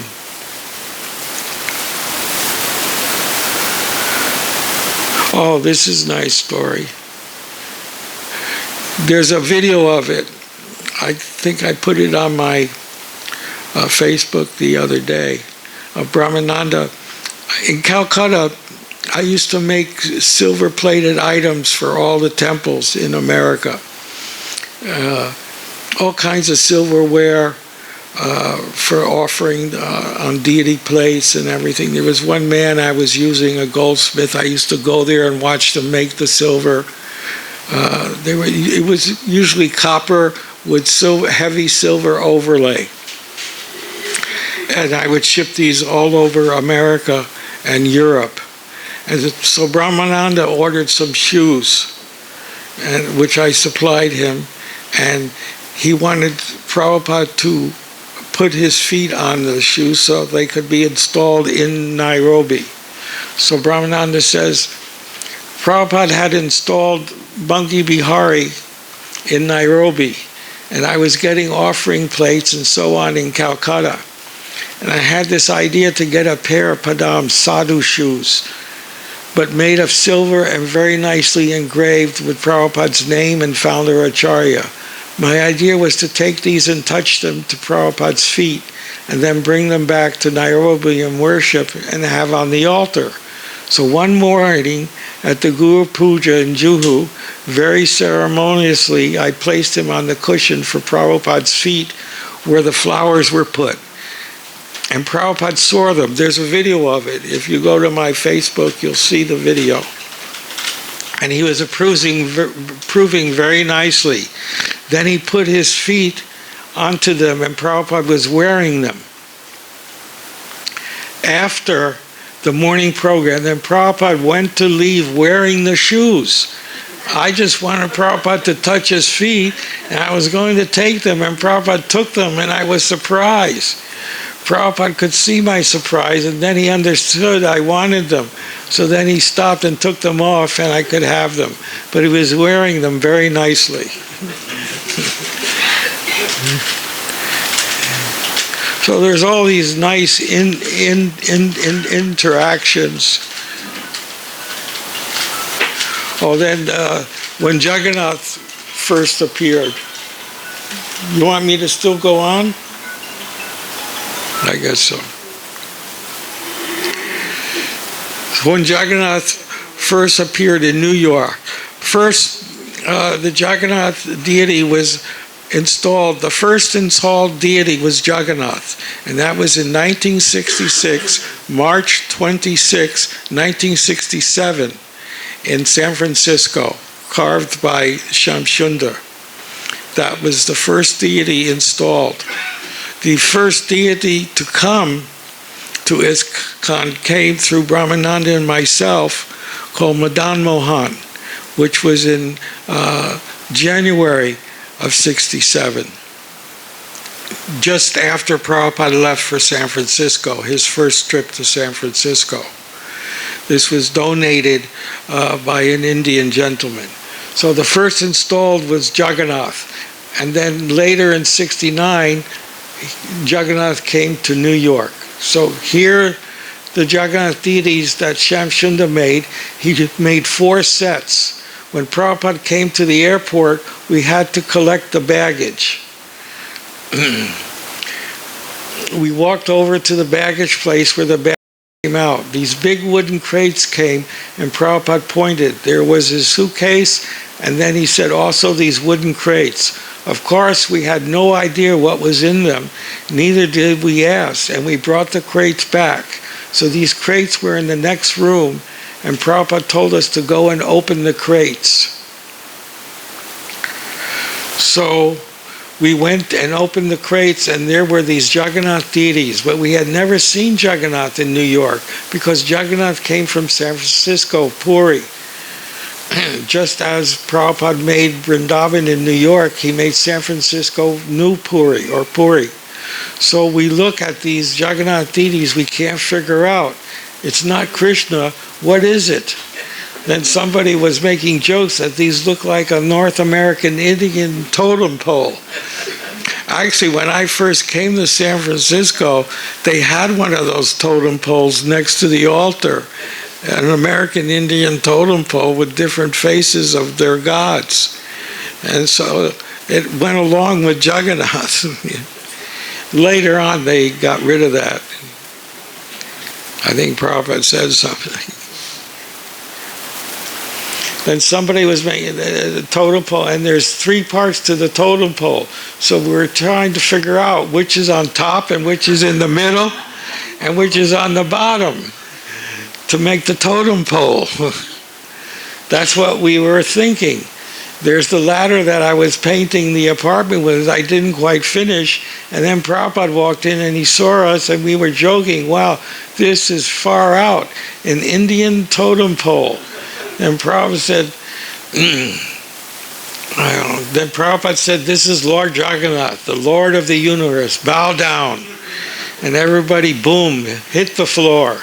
That's how Prabhupada introduced Jagannath worship. So these deities were worship, but we had drunks coming. Oh yeah, the drunk, because the temple was just on the border of the Bowery. So always the drunks would wander in the temple, and we always had to eject them because they would go to the bathroom in their pants. We had drunks coming into the storefront and so on, so it wasn't proper to have them available or vulnerable. So we kept them in the apartment and worshipped them there in Prabhupada's apartment. Then when we moved to 61 2nd Avenue in 68, then they were transferred there.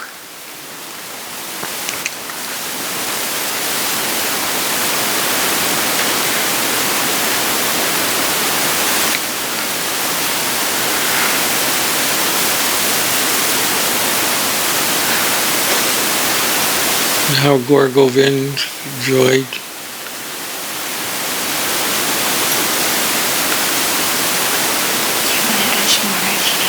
Yeah, yeah. There's other, you said there's people want to make offerings. Okay. He needs a microphone.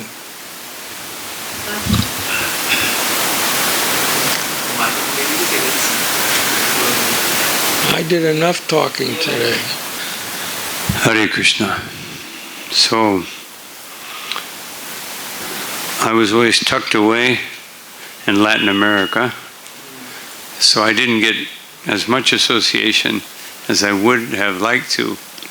But I remember when Brahmananda Prabhu and Gargamuni Prabhu came on their BBT competition tour to Panama, and I remember Brahmananda Prabhu and Gargamuni Prabhu, they said, he said, "This is such a miserable zone. Why is he always happy?" Maybe he's taking some substance or something. Because I always remember that. It was great. They were there. And I really admired how they were distributing. You know, they were just totally immersed in Prabhupada. And right now, our movement is at a juncture where many people are substituting someone for Prabhupada. And this is a great danger. But anyway, I used to remember after that when Brahmananda Prabhu moved to Vrindavan, one of my highlights was coming and visiting him. Every year when I came, that was because it was so nice to always hear. He had so much nectar about Srila Prabhupada. You know, every year I would come. Sometimes Gargamuni Prabhu was there, sometimes not. But it was just amazing, you know, because Vrindavan was so dear to Srila Prabhupada. And to hear about Srila Prabhupada in Vrindavan was just really one of my highlights. But actually one of the most fond memories, of course I wasn't there, but of Brahmananda Prabhu was how he got the first Bhagavad-Gita printed. That whole story, so wonderful. How, he realized the potency of Prabhupada. And when Prabhupada just told him to go, and, he went, and when after everything happened miraculously, that he was introduced to the editor who wanted this Classics of India series. And then when he came back and told Prabhupada just said, Prabhupada knew what would happen. It's just from that time I asked him about that story. And he said, yes. He said, this is when I really realized who Prabhupada was. That I'd never seen, he knew everything. He was so nonchalant about the whole thing. He was so nervous that what am I going to do?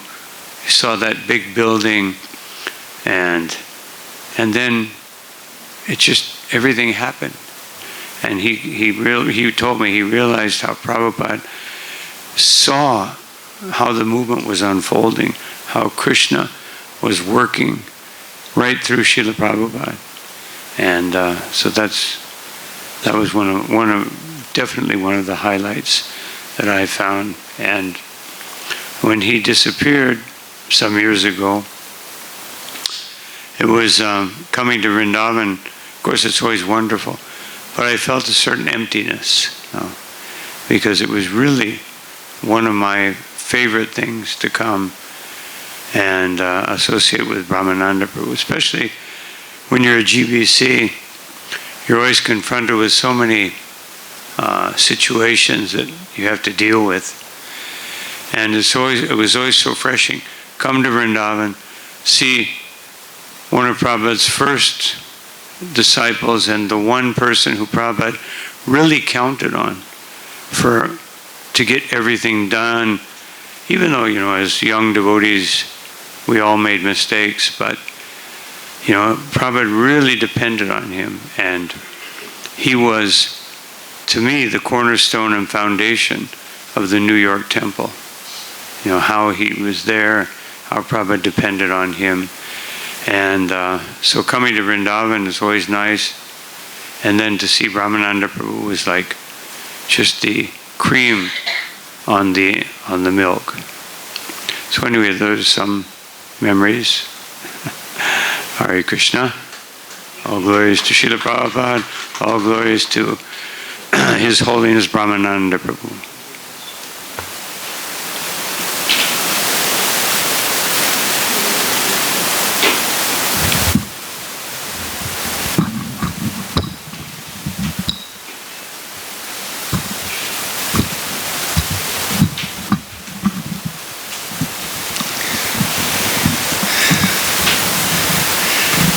Jai Sri Krishna Chaitanya Prabhu Nityananda Sri Advaita Gadadhar Shivasadi Gaur Bhakta Vrinda Hare Krishna Krishna Krishna Hare Hare Hare Rama Rama Rama Hare Hare. So this is a most auspicious day for all of us because we were just seeing it's just so inspiring seeing all of what Brahmananda did and Gargamuni did for helping Srila Prabhupada start this Krishna consciousness movement. And this program was just so wonderful. And Prabhupada told him, you go to Africa, and without question, he went to Africa. Somebody said, asked Prabhupada, why are you preaching to Indians? You go to Pakistan. Preach where they need the preaching. Why are you preaching to the Hindus? You go to preach, so Prabhupada immediately sent them to Pakistan and East and West, both. Which one did you go to? Both, oh my goodness.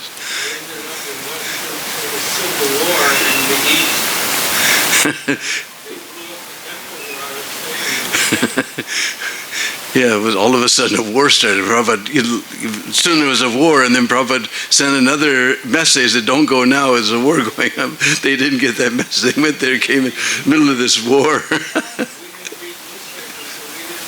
Yeah. So they risked their lives and went to these places. And one of the things about Brahmananda preaching in Pakistan was there was a young fellow who was studying to be a doctor, and he was from a Brahmin family, and he met Brahmananda and the preaching party that was there, and he thought, I'm born in a Brahmin family, this is what I'm supposed to do, why am I studying to be a doctor?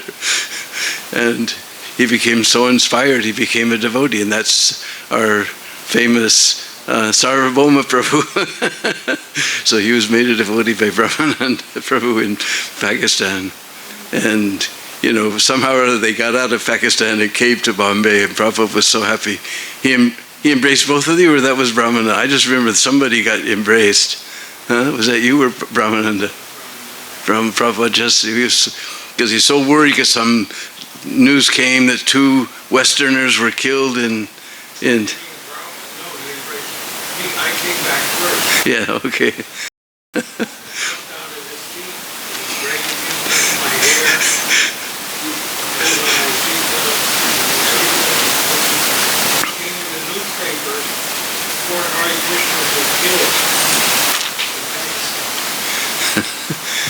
Four Hare Krishnas were killed in Pakistan. It came in the newspaper, so everybody was thinking, something happened. So I came on Ram Nami, 1971. On the very day of Ram Nami, I arrived. And it was the day of the Cross Maidan. Brahmananda came about 3 weeks later from Pakistan. He got stuck there, because there was only one flight of Swiss Air a day to Bombay. That's the only flight. So they had many seats that were taken. So he actually came later. So he also got embraced by Prabhupada, you know. So anyway, but we didn't know each other was in West Pakistan, because I was trying to preach at the university and he was preaching to the Hindus, which I avoided, you know. I was trained to preach at universities, because I opened up Gainesville, I opened up Seattle, and they were both at universities, so I thought I would go to Karachi University, but that didn't turn out too well. They threw stones at us. So, go ahead. So, anyway, now by Brahmananda's influence, this Sarvabhauma is preaching all over the world, so nicely spreading Prabhupada's movement. So that's one. And there was one time that Brahmananda came, and he lived we were living in the Gurukul building, me and Pundit, and Brahmananda moved into the room just next to us. So we got, you know, a nice association. He was staying there so humbly, and he told us a story. This is the way I remember it. Maybe I'll get it wrong. But anyway, I think they believe that the Prabhupada was in Boston. And there was some fellow who was coming to the temple, and he was trying to convince the devotees they have to do yoga. So he came on the morning walk, and he was telling Prabhupada they have to do yoga, it's so good for their health, and this and that. And Prabhupada was just tolerating him, and he just like a fly, you know, he just come back, you know, again, you have to teach them yoga, this is very good for the health, it's very good for the body, it's very good. Finally, Prabhupada stopped, and he said, he pointed at Brahmananda, you see this boy? If I tell him, he will kill you. And we know Brahmananda, he was ready to do anything for Prabhupada. Prabhupada would have told him to kill him, he would have killed him. He said, he will kill you. He will kill you. Then what will your yoga do? So, and you reminded me about Brahmananda's story about seeing all the happy brown faces when we went to that was, I guess, 40th anniversary of Bombay Temple or something. And you told the story about how there was one, what was the name, Bhakti-Vikas. You were in, what is that building? The Kash Ganga. And one Indian fellow actually became a devotee. We thought, these guys will never become devotees, you know, they're too attached to their families, how are they going to leave and join? No way Indians are ever going to become devotees. And this guy joined because, but he always looked so miserable. And every chance he got, he would wipe off his tilak. You know, and Prabhupada would always say, put on your tilak. So he had to put the tilak, and as soon as Prabhupada was gone, wipe it off. And eventually they found out he was sent by the CBI to investigate. He was the only Indian devotee we had, and he was paid to be there. Huh? Or maybe Vardhan. Vardhan. He was the only Indian devotee we had, was paid to be there. So. Called in the parliament CIA agent. Yeah, we were CIA. In fact, they printed my name in the newspaper. Gargamuni Swami, Gregory Sharf, head of CIA in West Bengal. And they put that in the newspaper. So, it was hard to make life members then. Anyway, all of us owe so much to Brahmananda Prabhu for the wonderful service that he did, and it's just so inspiring to hear about his life. It's so wonderful that we having this program here and be inspired to in our Krishna consciousness to try and do something to please Srila Prabhupada. Sri Brahmananda Prabhu ki jai.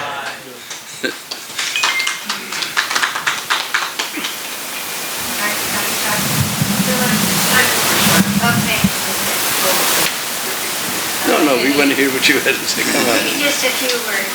Just a few words. Go ahead. Yeah. I think Ishwar wants to talk.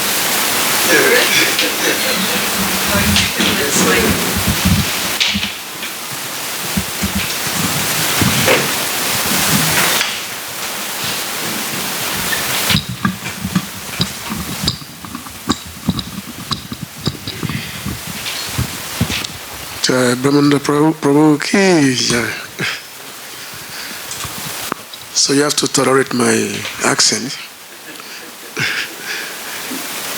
So I have to say that I owe everything about my Krishna consciousness to Brahmananda Prabhu. Because I'm from West Africa, Nigeria. Initially, ISKCON began in Kenya, in East Africa. And for many, many years, it was difficult to make devotees. But devotees will come and then they will go. Even though Prabhupada did initiate some few African devotees, but they never stay. So Brahmananda Prabhu had written Prabhupada that it was difficult to make devotees here in East Africa. So Prabhupada told him that he should go deeper into Africa. He needs to go deeper. And then, I think it must be 76 or something, Prabhupada wrote some letters to some Indian business people in Lagos, Nigeria. So in 1977, Brahmananda Prabhu sent two devotees, Jalakara and Shamala, from, you know them, Shamala, he passed away now, and Jalakara. So Brahmananda Prabhu sent them to Lagos, Nigeria, to do book distribution. So, and this was the time when spirituality was very much, people didn't like anything that has to do with Eastern mysticism. So they came to Lagos, Nigeria, and then they were distributing books. And then myself, I got a book that time. I was in college. And then, so shortly after that, Brahmananda Prabhu came to Lagos. So I remember I was just walking on the street, and I saw this big white man sitting on the pavement. He was surrounded by people. So I was wondering, who is this fellow and who is this person that everybody surrounded him. And then I went closer by and I saw so many books around him. And I picked up one magazine, it was Back to God magazine. And I look at it, there's a picture there, a Prabhupada picture. I said, who is this person? I was very... And so anyway, so I went closer and I talked to Brahmananda Prabhu that, what is this? Why are you here in Lagos? Because there was normally so many strange things used to happen in Lagos. So many strange things. We used to see so many magicians, they used to come and all that. So I asked him that, what is this? Why are you here? And this and that. He said, then he gave me the address. Okay, just come to this place. Just come there and you will, you can get some answer. So anyway, it's a long story. So I eventually went to just a one or two room center which was just open that time. Brahmananda Prabhu just came and he was living there with another African American devotee. So, and then that was the beginning. So it was, I would say, because of the influence of Brahmananda Prabhu, that's how the ISKCON society was established in, especially West Africa. Because the success which he did not have in East Africa, he had that success in West Africa. It was difficult to make devotees in East Africa, but when he came to West Africa, it was like a big boom, it was like a big success. So if anybody go to West Africa today, you will see so many devotees. So many devotees you will see. Even just like we have one sannyasi is here now, Bhakti-yoga Swami. So he came to join later on.